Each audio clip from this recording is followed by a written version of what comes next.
You've seen it at freight depots, or maybe noticed it from your car while waiting at a crossing late at night.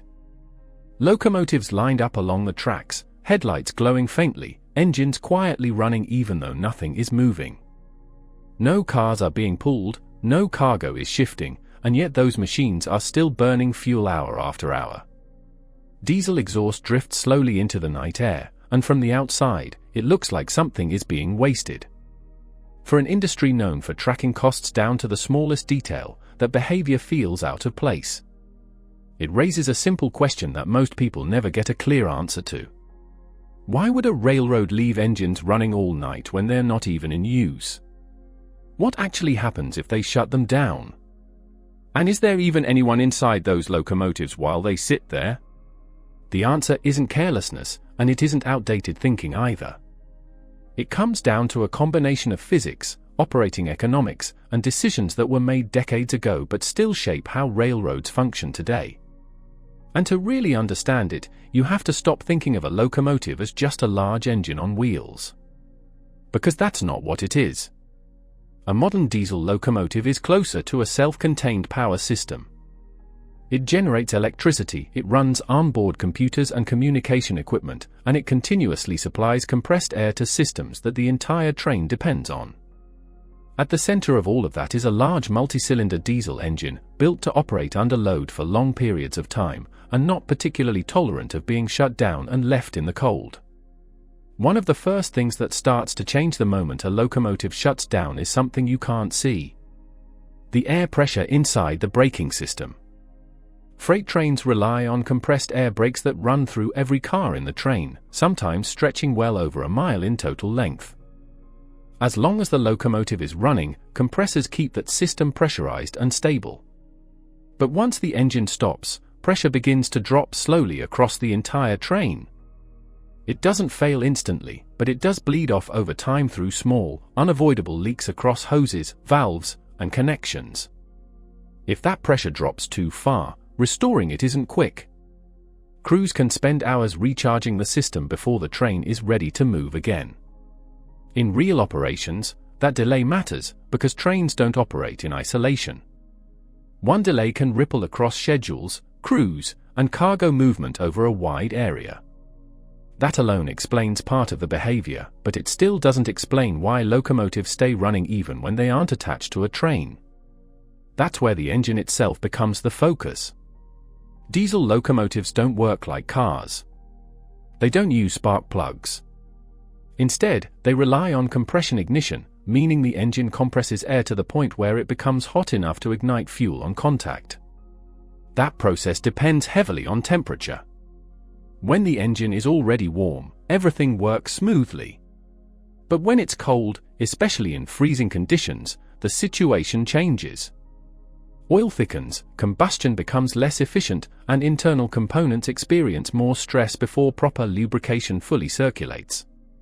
Starting a cold locomotive isn't just harder, it's harder on the machine. Maintenance crews have known this for a long time.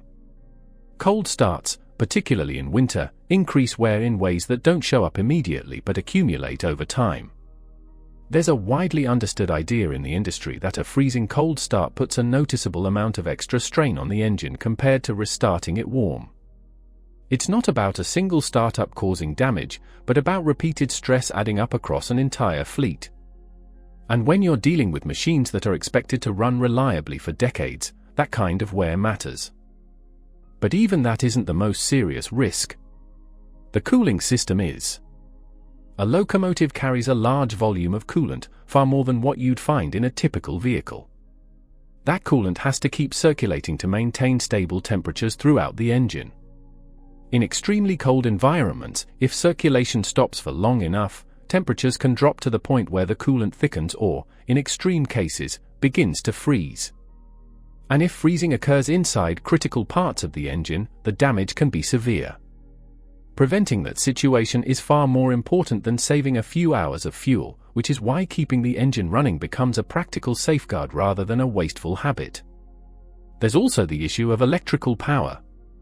Locomotives depend on large battery systems to start their engines and support onboard electronics when the main engine isn't running. These batteries are much larger than anything found in a car, but they still behave the same way in cold weather. Their capacity drops. If a locomotive sits too long without running, especially in low temperatures, those batteries can lose enough charge that restarting becomes uncertain. And a locomotive that can't restart when needed isn't just inconvenient, it disrupts operations in ways that can extend far beyond a single yard. Because of all of this, idling becomes less about convenience and more about maintaining readiness. And that's where regulations also come into play. In places like Canada, rules around locomotive idling recognize these exact conditions. While there are general limits on how long engines should idle, there are clear exceptions when it comes to preventing damage from cold, maintaining brake systems, and ensuring reliable restarts. So when you see a locomotive running overnight, it's not operating outside the system. It's operating within a set of rules designed to balance environmental concerns with mechanical realities. Not every locomotive faces the same situation, though. A switcher locomotive working in a controlled yard environment, especially in a milder climate, can often shut down without any issues. It might return to a maintenance facility, stay in a heated area, and be ready for the next shift without needing to idle.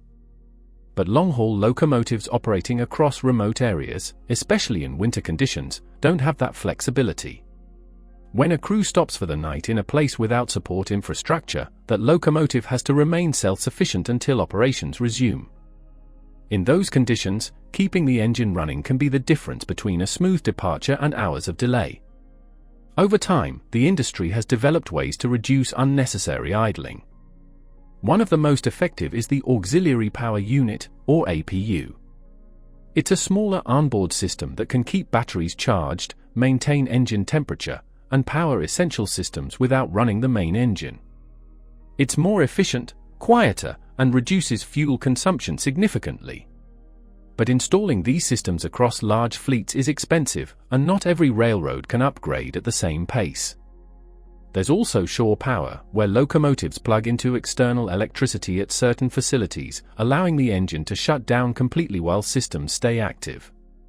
But that only works where infrastructure exists, and rail networks extend far beyond those locations. This entire practice also has historical roots. During the transition from steam to diesel locomotives in the mid-20th century, early diesel engines struggled heavily with cold weather operation. Failures to start, frozen systems, and battery issues were common. So crews adapted in the simplest way possible. They left the engines running. Over time, that practice became standard, passed down through generations of railroad workers. And like many operational habits, it persisted even as technology improved. Today, some of it is still necessary, and some of it remains because reliability has always been the top priority. What makes all of this more interesting is how invisible it is to most people. The products people use every day, food, raw materials, manufactured goods, move through rail systems that depend on these machines being ready at all times. A locomotive idling overnight in a remote location is part of a much larger system that keeps supply chains functioning continuously. It's not something most people think about, but it's always there in the background. At the same time, the trade-offs are real. Idling locomotives do produce emissions, and communities near rail yards experience the impact of that. That's why there's ongoing pressure to reduce idling wherever possible. Newer locomotive designs, stricter emission standards, automatic shutdown systems, and hybrid technologies are all part of that effort. The industry is changing, but it's changing gradually, because upgrading an entire rail network takes time. So when you pass a rail yard at night and hear that steady diesel rumble, what you're hearing isn't waste or neglect. It's a system balancing mechanical limits, environmental conditions, operational reliability, and decades of engineering decisions. Those locomotives aren't just sitting there. They're staying ready. And that quiet, constant hum is part of the reason the system keeps moving, even when everything looks still.